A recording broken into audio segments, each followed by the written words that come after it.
trouble didn't start with shouting. There were no threats, no chaos. Just a quiet glance exchanged behind a teller's glass, followed by a smirk that said more than words ever could. She hadn't said anything unusual, hadn't raised her voice, hadn't even blinked wrong. But her skin said everything they thought they needed to hear. The moment the withdrawal slip touched the counter, the temperature in the room dropped. A manager appeared without being called. Security lingered like something had already been stolen. And suddenly this routine transaction turned into a spectacle of suspicion. They labeled her aggressive before she even asked a second question. They called the police before verifying her name. What they didn't know, what none of them could have imagined, is that they weren't just profiling a client. They were provoking the owner. Think you know where this story's going? You don't. Drop a comment. Tell us where you're watching from and what moment got you. Like, subscribe, and stay close. The twist hits harder than you think. It was a Friday morning wrapped in the crisp chill of early spring, and downtown Atlanta buzzed with its usual rhythm: horns, heels, and ambition. Zaria Langston pulled open the thick glass door of Franklin First Bank, her step steady, her mind sharp. She had on a tailored ivory trench coat over a dark green jumpsuit, her braided bun pinned high with precise grace. In one hand, she carried a structured leather bag, and in the other, the paperwork authorizing a $75,000 withdrawal for a real estate flip she had been planning for months. She had done everything by the book. The funds were in her business account, the project vetted and greenlit, and she had called ahead to confirm the amount would be ready. The moment she stepped into the lobby, the temperature shifted. It wasn't physical. It was the intangible tension that followed her steps like a whisper. At the far end of the gleaming floor stood the VIP counter, cordoned off with a discreet golden rope. Zaria moved toward it, high heels clicking softly, a calm resolve in her stride. She didn't make eye contact with anyone, not because she was aloof, but because she had learned long ago that being black, beautiful, and successful was often read as a challenge.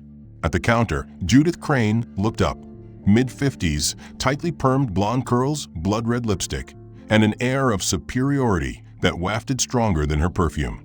Her nameplate gleamed beneath her tightly buttoned blazer. Judith's eyes flicked over Zaria in a blink of appraisal that left no room for doubt. She had already decided something about this woman didn't sit right. Still, Zaria smiled. "Good morning.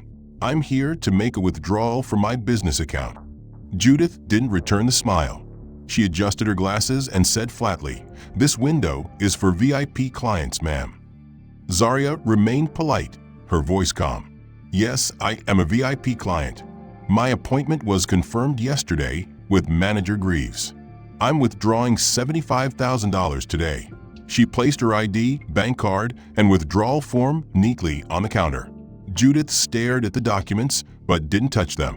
Instead, her gaze swept across Zaria's face, then the lobby behind her, where two elderly white men in golf jackets had just entered. "Are you sure you're in the right place, honey?" Judith's voice cut through the space like a blade. The words weren't just a question. They were a challenge, laced with derision. Heads turned. A young woman holding a toddler glanced up. A man in line narrowed his eyes. Zaria swallowed hard. "Yes, I'm quite sure." Her tone was measured, but she could feel the heat rising in her cheeks. Judith finally picked up the documents, scanning them with deliberate slowness. She tapped a few keys on her keyboard and frowned. "You're trying to withdraw $75,000. In cash," she said, each syllable laced with disbelief. "Yes," Zaria replied, as was prearranged. Judith's brows shot up. "And what exactly do you need that much cash for?" Zaria blinked. "I'm purchasing a distressed property. The seller requested cash. It's a legal transaction." Judith scoffed lightly. "Sure," she muttered, though loud enough for others to hear. "Well, let's see if the system even allows this." She typed slowly, then paused. That's odd." She picked up the phone. "I'm going to need to verify a few things. Why don't you step aside while I check your account?" Zaria stared at her. "Excuse me." Judith shrugged, offering a forced smile. "Bank policy. This'll just take a minute." But it didn't take a minute. Zaria stood aside for over 10 minutes as Judith made calls, muttering into the receiver while throwing suspicious glances her way. Customers whispered behind cupped hands. One man chuckled. Another woman offered Zaria a sympathetic look, but said nothing. Eventually, Judith hung up and approached with her hands on her hips. "We're having trouble locating some of the funds," she announced loudly, making no attempt to lower her voice. "Are you absolutely sure you didn't make a transfer or write a check that would affect the balance?" Zaria's stomach dropped. She knew damn well she hadn't touched that money. "I reviewed the account this morning," she said quietly, trying to ignore the feeling of eyes crawling across her back. Everything was intact. She had suited herself by standing still, by holding her ground, by choosing not to explode.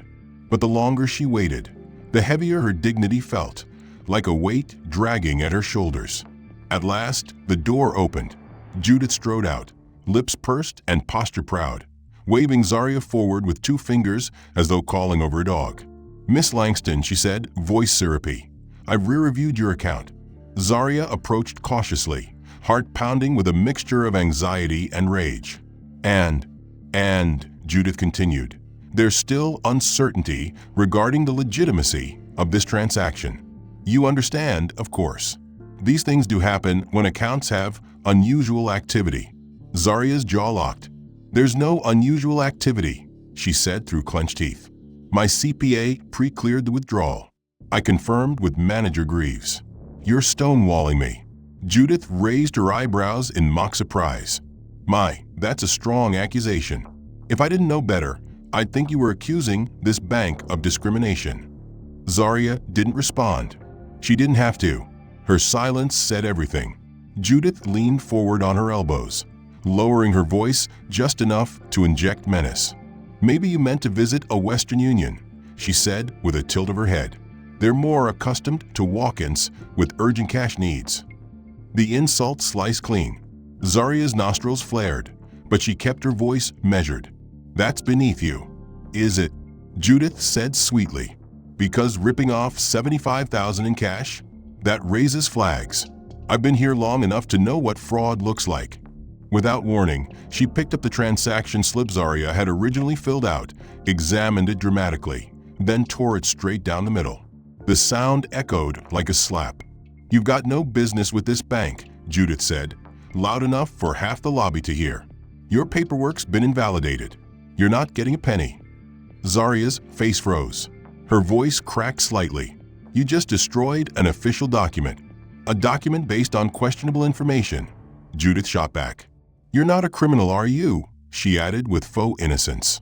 Zaria could barely breathe. The embarrassment was acidic now, crawling up her throat and stinging her eyes.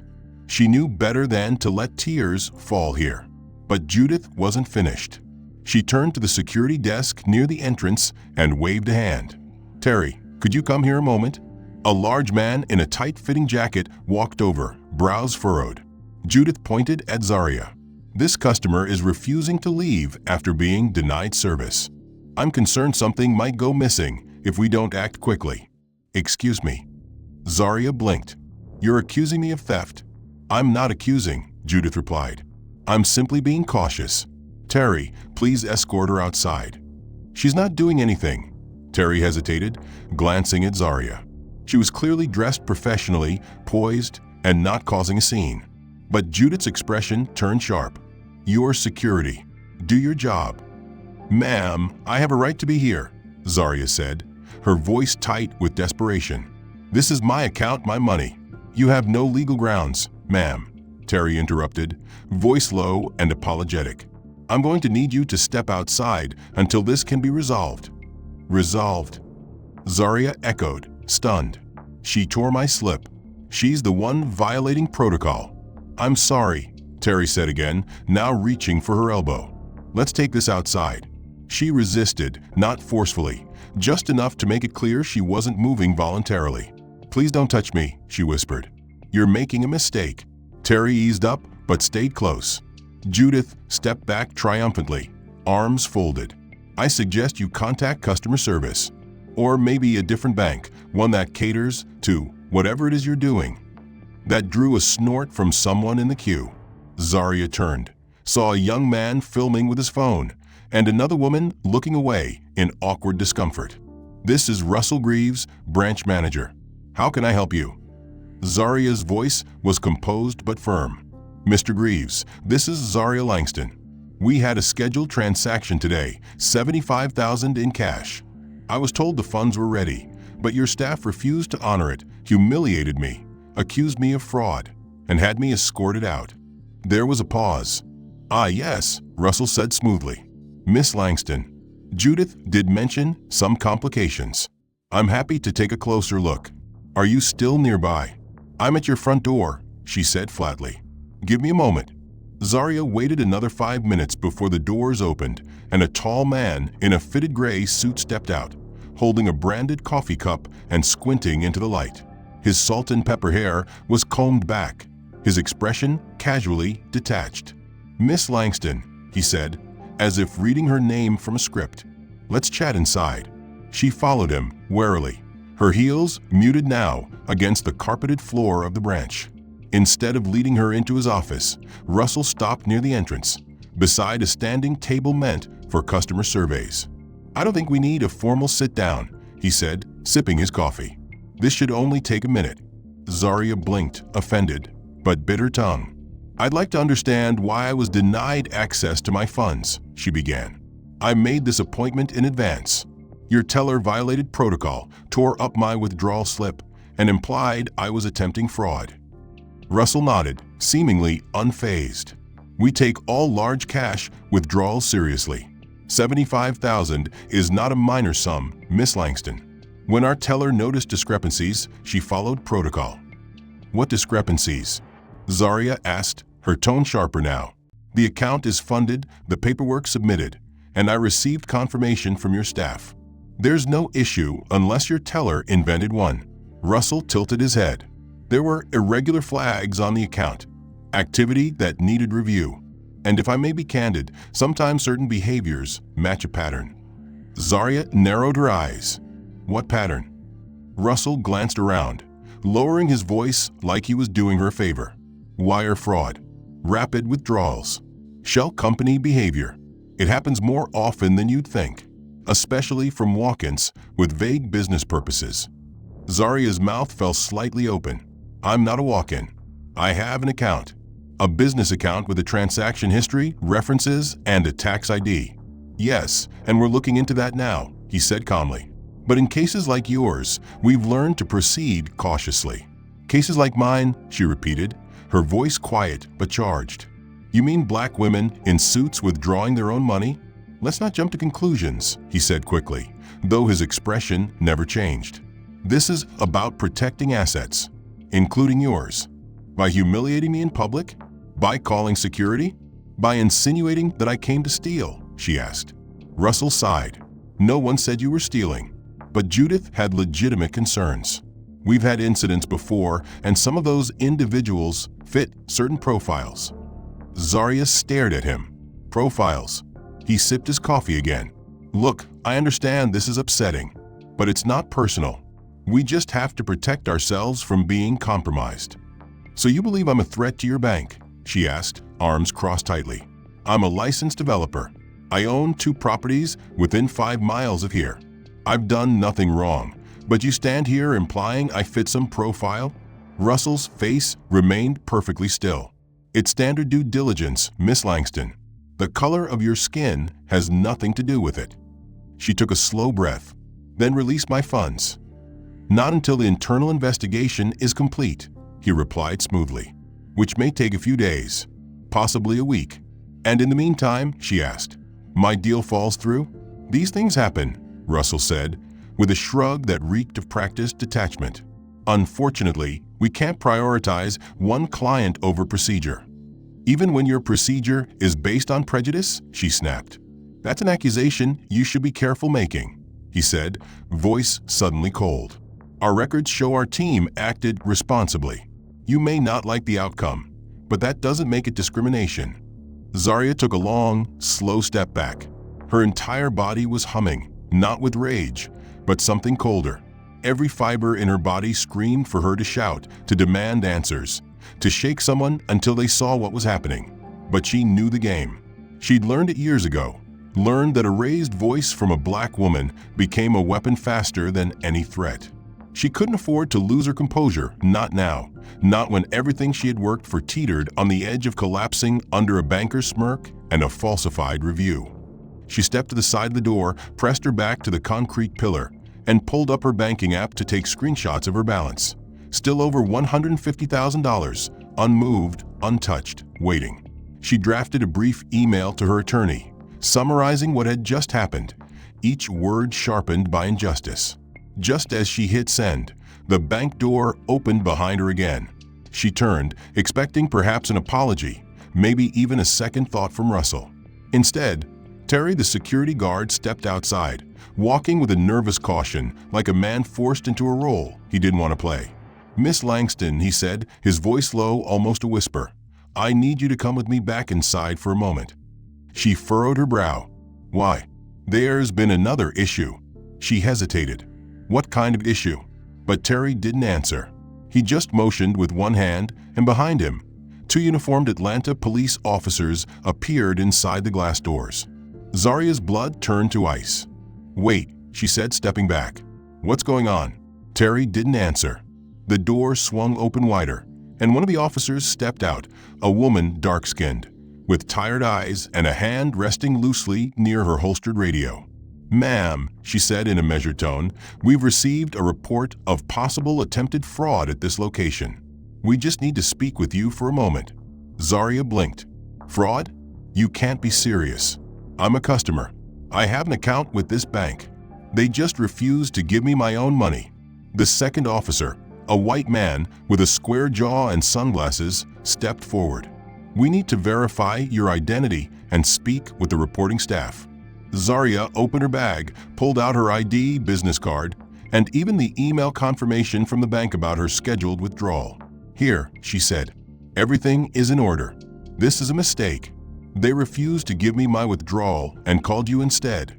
"Just stay calm," the female officer said, taking her ID. "You're not under arrest. We just need to verify everything." Zaria glanced toward the glass doors. Judith stood inside, arms folded, watching like she'd won a bet. Russell stood just behind her, motionless, his arms behind his back like this was just another policy being enforced. A crowd had gathered now. People from the sidewalk, passers-by, customers still inside. Phones were up. People were filming. Someone whispered, "What did she do?" Another said, "They're always trying something." Zaria stood frozen in the center of it, exposed, dissected, criminalized. Then the male officer stepped forward again, and the words left his mouth like a hammer to the chest. "Ma'am, for safety, I'm going to temporarily detain you until we verify your information. Please turn around." "What?" she gasped. "I've done nothing wrong. You have my ID. You have everything you need." "Standard procedure," he said, reaching for her arm. "Turn around, please." She looked at the crowd, saw a dozen blank faces, some pitying, some amused, none intervening. Her body began to shake. She turned. Cold cuffs clicked around her wrists. A phone camera zoomed in. She was no longer a client, no longer a professional, no longer a person. She was a problem, a disruption, a suspect. She took a long breath, fingers hovering over the keyboard before typing. "To whom it may concern, I am submitting a formal complaint regarding an incident that occurred today at your Midtown branch involving teller Judith Crane and branch manager Russell Greaves. I was denied access to my own account despite verifying my identity, providing documentation, and scheduling my withdrawal in advance. I was publicly humiliated, falsely accused of fraud, and ultimately detained by police based on false reporting by your staff. This is unacceptable, and I expect a formal investigation and disciplinary action." She attached photos of her account balance, the original withdrawal confirmation email, a time-stamped copy of her scheduled appointment, and even a screenshot of the viral video now circulating online. Her face shocked and composed, being handcuffed on the steps of a bank she had entrusted her money to for years. She hit submit, the confirmation screen flashing momentarily, before fading into an automated "thank you for your feedback" message. She stared at it for a moment, hollowed out. She had done everything right. Again. She woke the next morning with a ping from her inbox. Complaint status update. She opened it immediately, heart thumping. Her eyes scanned the screen. Case closed. Investigation determined no policy violations.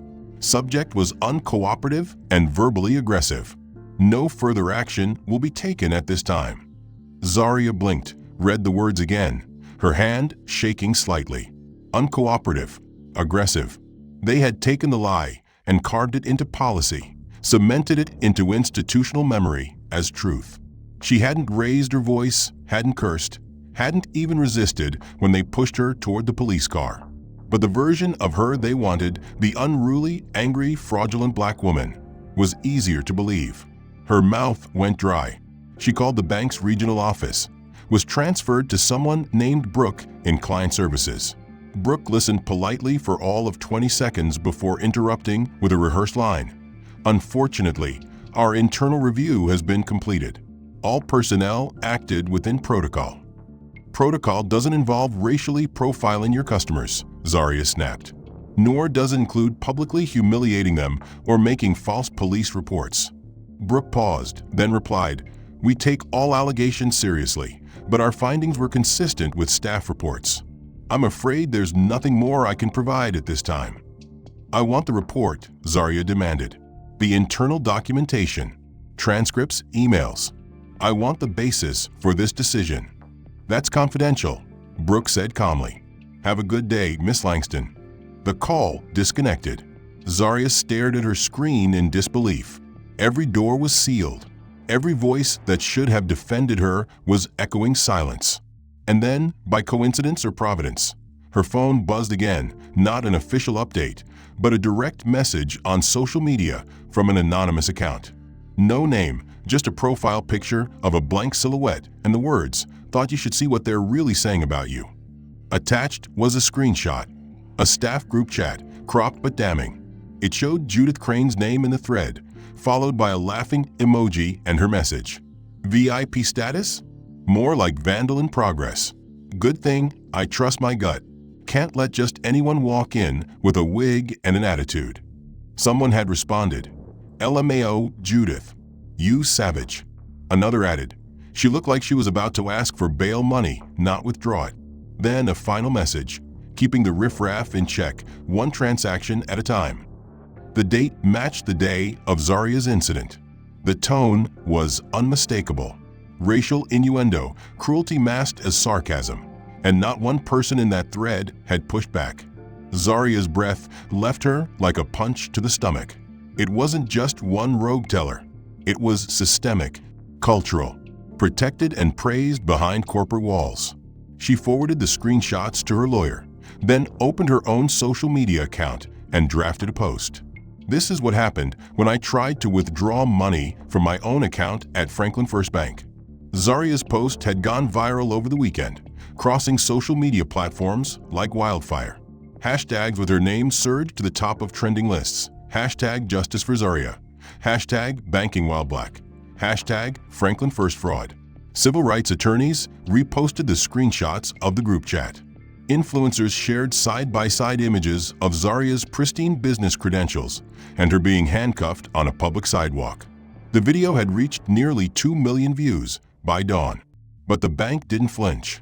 Instead, they issued a press release crafted with the cold precision of a scalpel. A spokesperson named Elliot Danvers appeared on a regional news network, his tone crisp, his suit darker than his intentions. "At Franklin First Bank, we are committed to the safety and security of all our clients," he began. "What occurred at our Midtown branch last week was an unfortunate result of a routine security measure. Our staff followed protocol in response to what they believed was an unusual transaction request. We regret any distress caused and are actively reviewing our internal procedures." The anchor raised an eyebrow. There are reports this customer had a verified account and scheduled her withdrawal in advance. Danvers didn't blink. The transaction, while prearranged, included factors that flagged our system for review. It's not about race. It's about vigilance. "What about the group chat that was leaked?" the anchor pressed. With racial language and mocking comments from employees, Danvers tilted his head, expression impassive.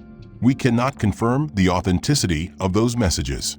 If they are legitimate, they do not reflect the values of our institution. We take such allegations seriously." Zaria watched the segment from her phone as she stood in her kitchen, eyes narrowing with each word. Not one acknowledgement, not one apology. They'd crafted a narrative where she was the disruption, not the victim. They were building their defense on polite lies, cloaked in legal insulation and corporate polish. But the real blow came later that afternoon. Judith Crane, now temporarily suspended but far from silenced, appeared on a local radio talk show known for stirring the pot. The host, a smug man named Rick Holloway, wasted no time diving into controversy. "So Judith," he said, "the internet's gone wild. You're apparently the face of discrimination in banking now. What's your side of the story?" Judith's voice came through the speaker with practiced charm, laced with self-righteousness. "I've worked in this industry for over 20 years, Rick. I've dealt with every kind of person walking through those doors. And let me be very clear, when something feels off, it's my job to act. That's what they pay me for." Rick chuckled. "So you're saying you didn't profile her?" "I don't see race," Judith replied smoothly. "I see behavior. And hers was suspicious. $75,000 in cash, no prior cash withdrawals, vague answers about a real estate deal. Come on. You can't blame someone for being cautious when things look off. You think you were treated unfairly?" "I think I'm being scapegoated for doing my job," she said. "They want to make this about race because that's what gets clicks. But the truth is, we're trained to watch for patterns. And I followed that training." Zaria sat frozen in her living room, staring at her laptop as the audio played. Her breath caught in her throat. Judith had taken her trauma, her dignity, and repackaged it as corporate heroism. She was being cast not as a victim, but as a warning, a reminder to anyone who looked like her that success wouldn't protect them from suspicion. Her phone buzzed again, another interview request. CNN this time. She didn't answer. On either side of her stood two recognizable figures: Martin Glass, a seasoned civil rights attorney with a reputation for tearing institutions apart from the inside out, and Harper Ellison, a black woman and CEO of Ellison Equity Group, one of the fastest-growing commercial real estate investment firms in the region. They weren't props, they were partners. The interviewer leaned in from across the desk, microphone clipped and camera crew in place. "Miss Langston," he began, "your story has sparked national outrage. Millions have seen the footage of you being detained outside Franklin First Bank, and thousands have called for an investigation. But today, you've called this press briefing not just to respond, but to reveal something larger. Would you like to begin?" Zaria nodded once, eyes locked on the lens, knowing exactly who was watching. "What happened to me last week was not an isolated incident," she said. "It wasn't about banking policy or a clerical error. It was about power, perception, and a deeply rooted bias that affects people who look like me every day. I was publicly shamed for daring to withdraw money from an account I rightfully own, for conducting business with professionalism, and for doing exactly what the system claims to support, building wealth legally, ethically, and independently. I was humiliated, accused, and criminalized." Martin Glass added, "And all of that is unacceptable. But what makes this situation truly extraordinary is that Franklin First Bank didn't just insult a client. They tried to silence a woman with more power than they realized." The interviewer leaned forward. "Can you elaborate on that?" Zaria nodded again, her voice cool and composed. "I'm not just a customer. I'm also the majority shareholder of Marwin Development Holdings, a private real estate firm with a current acquisition agreement in place to purchase 5 properties in the Brantley Commercial Corridor. That includes the retail complex housing the Midtown branch of Franklin First Bank." The interviewer blinked. "You own the building?" "I will by Friday," she said. "Our purchase has been in negotiation for months. The same day I was denied access to my funds, I was set to close on the deal. Only the withdrawal being blocked by Franklin First stalled the closing. Harper Ellison stepped in. We've since restructured the deal to remove Franklin First as a financial partner, and our private capital injection will finalize the acquisition tomorrow morning. Upon closing, the bank will become our tenant, if they choose to remain under new terms." "You're buying the bank's building," the reporter said, stunned. "Yes," Zarya answered, her voice rising just enough to slice through any remaining doubt. "The very institution that tried to criminalize me will soon be answering to my investment firm." The cameras zoomed in. The sound crew nodded subtly, sensing the gravity of the moment.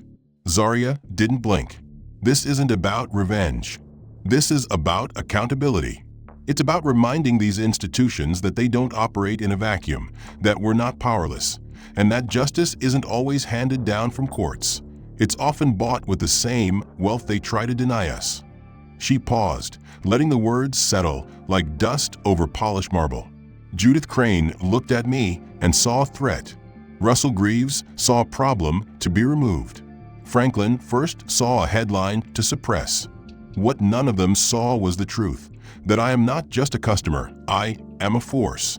The clip went live within the hour. Every network replayed the declaration on loop. Headlines screamed, "Woman Bank denied is buying the building." Journalists flooded social feeds with quotes from the press conference. On Twitter, legal analysts broke down the significance of a real estate investor flipping the power structure on a banking institution overnight. Of those 5 properties, the one drawing the most attention was the retail complex housing Franklin First Bank's Midtown branch, the very structure where Zarya had been degraded, the space where humiliation had been dealt to her like it was policy. Now, that policy was hers to rewrite. As cameras flashed and reporters called out questions from the sidewalk outside, Zarya stood at a podium just beyond the building's new glass entrance. Her tone was calm, her body language poised, her message clear. This morning, Marwin Development Holdings finalized the acquisition of the Brantley Commercial Corridor portfolio. Among these properties is the Midtown Complex, which includes the Franklin First Bank branch you've seen in recent news. Effective immediately, Franklin First lease is subject to renegotiation under new terms, with conditions that reflect not just financial standards, but ethical ones. She paused, letting her words settle into the crowd of reporters and bystanders. "We are offering the bank 48 hours to decide whether it will remain a tenant under the revised agreement. The updated terms include mandatory leadership restructuring, the implementation of independent bias and discrimination audits, and required cultural competency training for all frontline employees, starting with those involved in last week's incident." Reporters raised hands, shouting over one another. Is this retaliation? What happens if they don't agree? What role will you play moving forward? Zarya remained composed. This is not retaliation. This is accountability. If Franklin First chooses to walk away from its lease, we will support that decision and repurpose the space. If they remain, they will do so under a new standard of integrity and equity. As for my role, I am here to ensure that no one else, especially no woman of color, is ever made to feel like less than they are in a space built by their hard work and money. Inside the branch, the announcement hit like a detonation. Judith Crane, who had been absent from work all week, saw the live stream on her phone and dropped it onto the kitchen counter in stunned silence. Russell Greaves watched from his office, the press conference playing from his desktop monitor, jaw clenched as the reality of the moment overtook his pride. "She bought the damn building," he muttered. "She bought us." He stood, pacing. Around him, employees whispered in low tones, texting family, reading social media posts that all seemed to carry the same underlying message. Zarya Langston was no longer the woman forced into handcuffs on the sidewalk. She was the architect of a new order. Within the hour, an official letter was hand-delivered to the branch. Zarya's terms were printed clearly, with no ambiguity. The lease renegotiation deadline was set, Sunday at 5 p.m. If no agreement was signed by then, the bank would be evicted in accordance with commercial property law. The building was now under surveillance by a private firm contracted by Marwin Holdings, and all modifications or removals from the space had to be approved by the property owner, Zarya. Panic began to ripple through the upper ranks of Franklin First's local leadership. Calls went out to regional offices, where executives argued over PR damage, logistics, and whether to concede to Zarya's terms or risk a public standoff. Some advocated compliance, desperate to salvage reputation. Others, like Russell, argued it would set a precedent they couldn't control. "If we fold here," he said in a closed-door meeting with senior managers, "we hand her the keys to the whole brand." "She already has the keys," one assistant manager muttered under his breath. Back at the complex, contractors began measuring the bank's lobby. New paint samples were tested on the walls. Outside signage was evaluated. If the bank refused to comply, Zaria would not waste time. She had already drafted a blueprint to convert the space into a community-based financial literacy center, with programs for youth and minority entrepreneurs.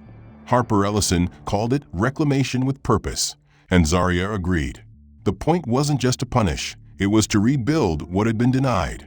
That afternoon, Zaria walked through the bank lobby for the first time since being forced out. The air smelled the same, the lighting hadn't changed, but the silence was different. It was short and sharp. "Your employment will be terminated effective immediately following your failure to de-escalate and your mismanagement of recent events, which have caused significant reputational harm. No severance will be issued." He stared at the words, frozen. The pride that had once inflated his every decision now deflated into a bitter knot in his stomach.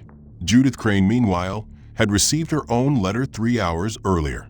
Unlike Russell, she hadn't been blindsided. After Zaria's news conference and the virality of the exposed group chat, she had become a liability too radioactive to defend. She had opened her email that morning and read the subject line, "Immediate termination," with trembling hands, though the final blow still left her hollow. The letter didn't offer a chance for appeal. It made no acknowledgement of her 22 years of service. All it contained was the cold judgment of a machine correcting an error. Her name was now stained, her professional future uncertain. For Judith, the silence of her inbox afterward was more painful than the firing itself. No colleagues wrote to console her.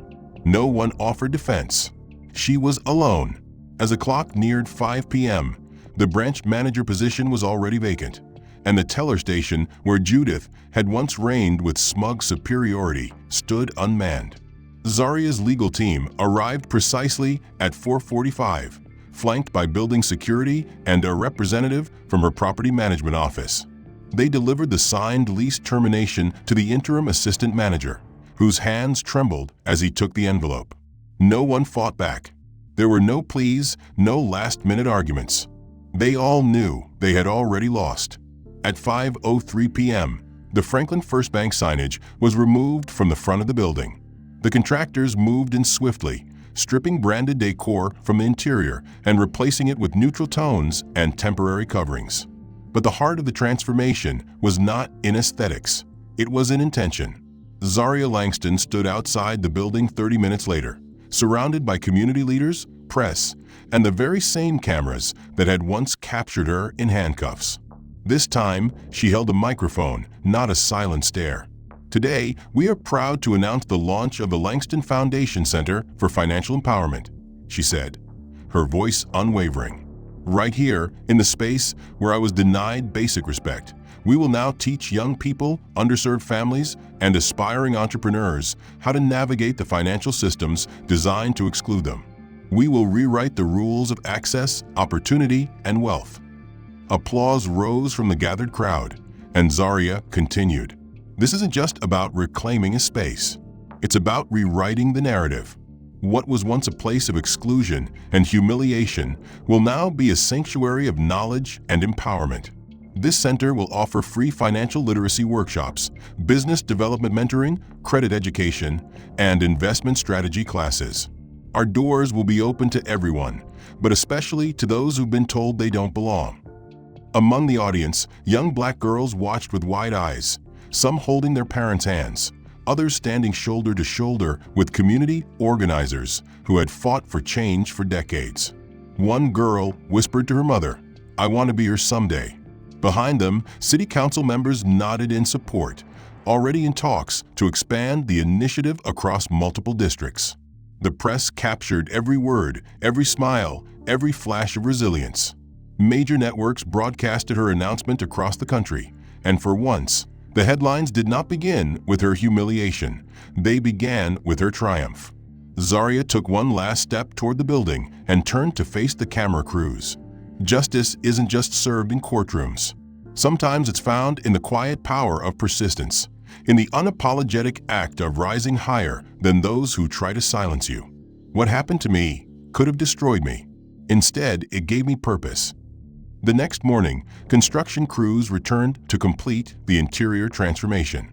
Months passed, and the Langston Foundation Center for Financial Empowerment bloomed into something greater than even Zarya had envisioned. The walls that once held whispers of prejudice now echoed with laughter, determination, and questions from teenagers hungry to learn. The same hallways where doubt had once coiled in every corner now carried the hope of transformation, and Zarya, at the heart of it all, had found not just justice, but purpose. What had begun as a battle for dignity had evolved into a platform for systemic reformation, but the story did not end with victory banners or corporate downfalls. It continued quietly, in the slow, often painful work of redemption. Judith Crane had disappeared from the public eye after her termination, her name linked in dozens of articles as a prime example of casual racism and unchecked power in corporate spaces. At first, she resisted the public shame, avoiding social media, declining interviews, and staying confined to the anonymity of a cousin's house outside the city. But guilt is a patient teacher, and isolation has a way of stripping a person down to the roots. One afternoon, she walked past the community bulletin board outside a corner coffee shop and saw a flyer with Zarya's face on it, advertising an upcoming youth seminar titled "Your Voice, Your Value." She stared at it for a long moment, unable to look away. The next week, she returned, not to protest or reclaim her name, but to volunteer anonymously at one of the evening events. She handed out pamphlets, set up chairs, and watched the children file in with wide eyes and questions that once would have made her uncomfortable. She came back the following week, then again, until one of the directors finally asked her name. She told the truth. There was a pause, then a nod. Then you're in the right place. A month later, Judith agreed to a short interview with a local news outlet, where she spoke carefully but honestly. "I was wrong," she said. "What I did to Zarya Langston wasn't just unprofessional, it was biased. It came from years of assumptions I never questioned, fears I never confronted. She gave me something I didn't deserve, a second chance to be better." The clip went viral again, but this time not with outrage. It sparked a different conversation, one about the possibility of growth, about confronting the quiet prejudices we carry, about facing shame and transforming it into service. Meanwhile, Russell Greaves had taken a different path. After being removed from Franklin First without ceremony, he drifted through the industry in silence, his reputation stained. But unlike Judith, his pride resisted reflection. He spent weeks blaming the bank, the media, even Zarya, until the emails stopped coming, the offers dried up, and the echo chamber of his justifications began to collapse under their own emptiness. He began consulting for small businesses, then nonprofits, quietly offering operations advice, always off camera, always out of spotlight. It was during a workshop in Charleston, after listening to a young black woman explain how banks treated her with suspicion, that something broke open in him. That night, he wrote a letter. He didn't expect forgiveness, and he didn't ask for redemption. He simply wrote the truth. "Miss Langston, I owe you an apology I'm years too late in understanding.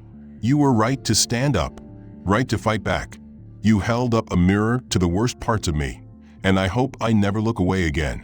Thank you for holding the line when people like me failed to see it." The letter arrived on a Thursday. Zarya read it once, then again, her fingers resting on the edges of the stationery as she breathed in the honesty stitched between its lines. She didn't reply, not yet, but she folded the letter neatly and placed it in a drawer beside the Langston Foundation's original blueprint. She believed in accountability. She believed in growth. She believed in time.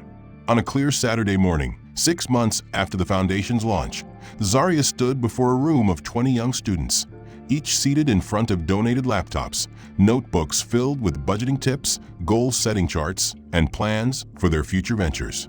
She wore no microphone this time. No press was present. This was the first youth financial literacy workshop she would teach herself. She smiled as she looked around the room, every face alive with curiosity.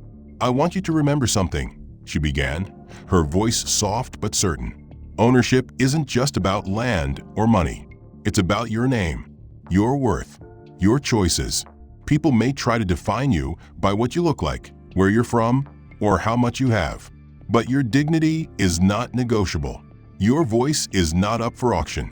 And your value is not determined by how they treat you, but by how you choose to rise." A girl in the front row raised her hand. "How did you know when it was time to fight back?" Zaria thought for a moment. "When silence felt heavier than risk," she said.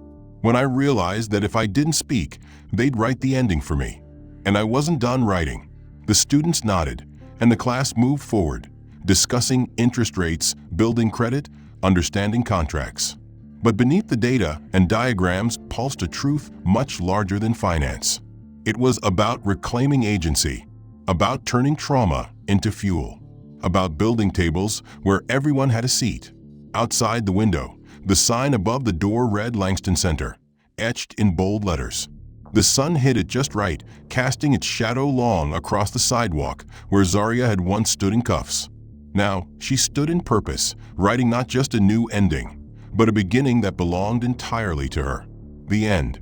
If you've been moved by Zaria's journey, from being humiliated and silenced to reclaiming her power and creating lasting change, let us know. Drop a comment sharing your thoughts on the plot, which moment hit hardest for you, and where you're watching from. Your feedback shapes how these stories grow. If you want more stories that challenge injustice and turn pain into purpose, make sure to like and subscribe. We're just getting started.